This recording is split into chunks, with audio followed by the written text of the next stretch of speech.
I met my mom when I was 13 years old. I was too young to remember when she left, but it left this void in my heart that grew over time into unforgiveness.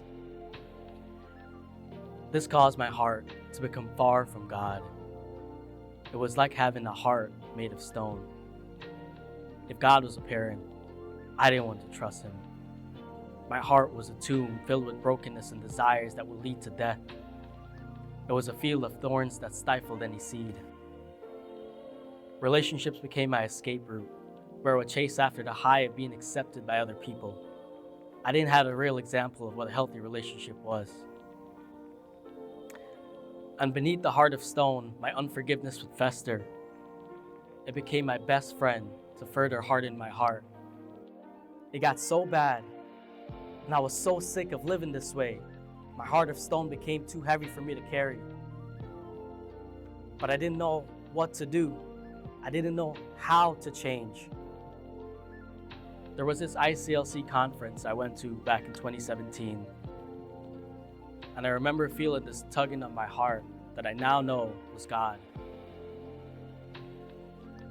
And I realized the only thing left to do with a burden this heavy was for me to surrender it to someone who could bear the weight. Not for the sake of the people that hurt me, but for my own sake. So I had to let go of the unforgiveness towards my mom that I've been carrying for all those years. And I went home that night, and I embraced her, and I remember telling her, I love you, and I forgive you. And then I invited her to church. So God stepped in and started a work within me. He took the heart of stone and gave me a heart of flesh and breathed his breath of life into my heart.